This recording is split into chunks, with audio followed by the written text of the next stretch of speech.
Welcome, my name is Dave Avery and I'd like to welcome you to Alaska Techni Ice, introducing to you a product from Australia that is a dry ice substitute that is totally non-toxic and reusable. It lasts 6 times longer than regular ice will, and it doesn't let your food get soggy, as well as it takes and can be cut into any shape that you want to. Let me tell you a little bit about this product.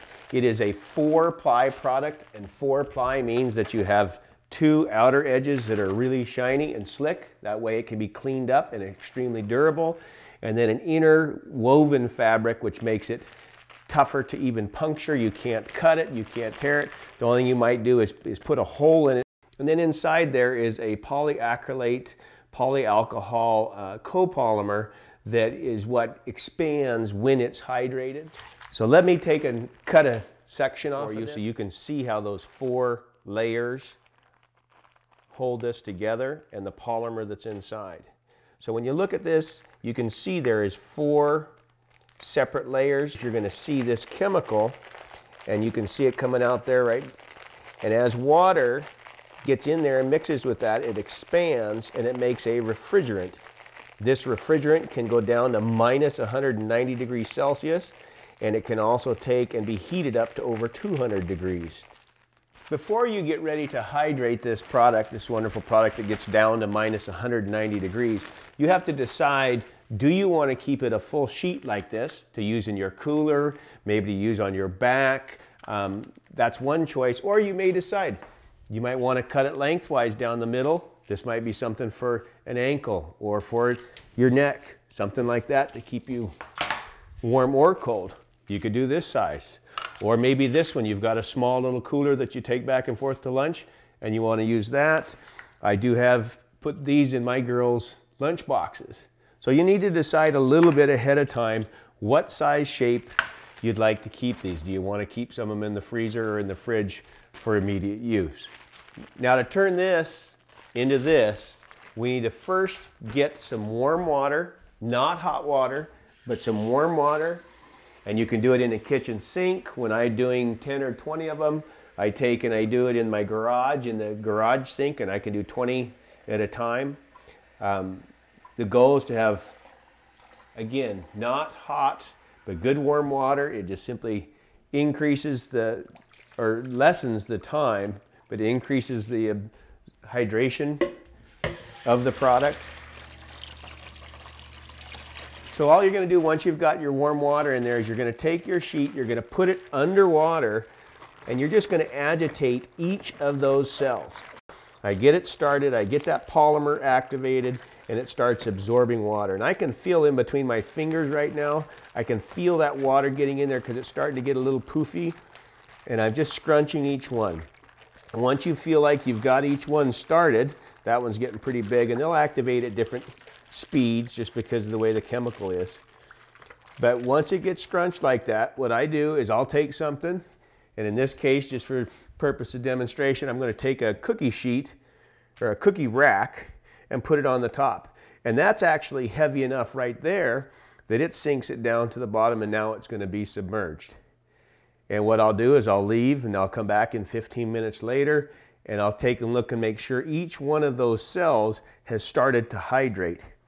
And once they've started to hydrate, I just agitate them a little bit more, squeeze out a little bit of air that's reacting as a byproduct of the polymer, and then let it go for a couple hours. This has been 5 minutes is all. And you can see already that from the original thickness, it's starting to let that water in. Some cells are a little bit thicker than others, but it'll just given time, it'll soak up that water. It just needs to be hydrated. If you're anxious a little bit, you can just squeeze them. You notice a little bit of air comes out. That's just the way the product's designed.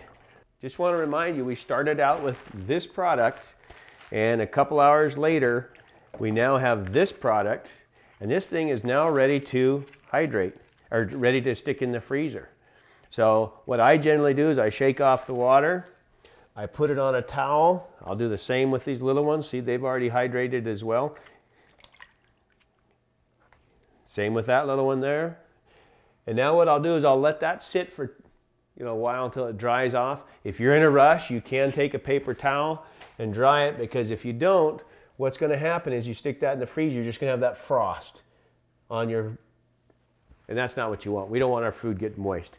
This product that I have, or this one here that I have, it's already been out. You can see it's dry. All I have to do now to make it a cold product is simply take it, stick it in the freezer. It is best to stick it in the freezer on a single shelf. You can stick it on another frozen Techni Ice and it'll be fine, but it'll freeze faster. In about 2 or 3 hours, it'll be pretty well solid to touch, but if you want the maximum coldness, it needs to be probably 4 or 5 days.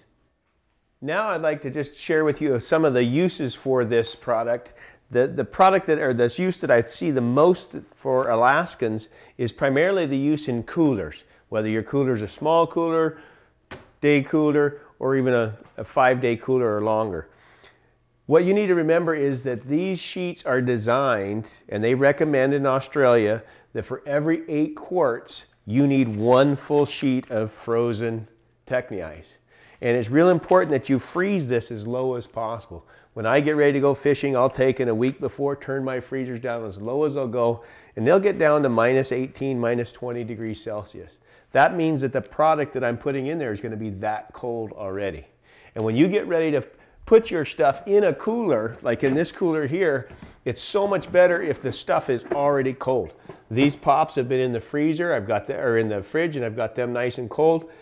The colder things are going in, when you put this in, it's going to keep it even that much colder. If you start out with warm product, then it's going to take some of that coldness right away from the product. So depending on what you're doing, you're thinking 1 sheet for every 8 quarts. In a cooler like this, just for my day stuff or going to work, I may only stick this sheet in there. And I'm going to put it on top. Okay, remember that heat rises. We want the coldness to trap that heat, keep it down, and keep it nice and cold. What I do when I go hunting is I'll take 1 complete cooler and I'll fill it full of maybe 10 or 12 sheets of Techni Ice. Then I'll take the other cooler that my food is in and put that ice in there, maybe 4 or 5 sheets. And then as it starts to warm up after 2 or 3 days, then I'll move sheets from one cooler to the other to extend my stay out there. As I mentioned before, it's important to have your food cold when you put it in there. Because if you do, and then you use these Techni Ice sheets, you can take and increase the coldness of that product for a long time. It lasts 6 times longer. Now if you notice, this is only like half the cooler being used.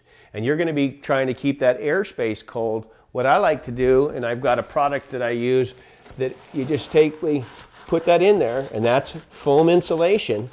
Now what I've done is I've cut my airspace in half, and that stuff will stay colder that much longer. I always cut pieces of this to fit in all the different coolers that I have. That way when you close it up, you're only heating half of that cooler. That is now my cooler. I'm not having to keep this part cold. Now you can not only use them for hot, remember, cold is what I like to use them for. I take a sheet like this and leave it in the freezer all the time so I can pull this out for my back. I can pull it out and use different sizes for my neck, for muscles. I take these, just a sheet of this or half of this for my baseball or cross-country running in case somebody twists an ankle or hurts a shoulder. But I also make sure that I carry them in these Techni socks because you got to have something to protect your skin, direct contact with this, because it gets that cold. So I have one of these, and if you put this on your back and then lay back, it just absolutely cools you down. Or this could be on your neck or your shoulder or whatever. We've also designed this one. So this way we take and we've cut each of the pieces of Techni Ice before we soaked it or submerged it. And then we've designed this so these fit over your shoulder. This goes on the back of your neck. So it'll look something like this. And as it looks like that, I'll lean back against the couch, this against the back of the rest of the couch, and then that'll give me constant ice cold relief for a couple hours. I want to thank you for listening to Techni Ice. This is an absolutely great product. I think you'll find it the same. If you need any of this product, please contact me at alaskatechniice.com. You can get these sheets, you can get the insulation, and you can also get the Techni socks, which is the only one in the country that's being made like this. It's being made by my 10-year-old daughters. They're both planning on going to college, and this is all the profits go to their college fund. You can get them in any different size, different patterns. Just come and see us at the Great Alaska Sportsman Show or look at us on alaskatechniice.com.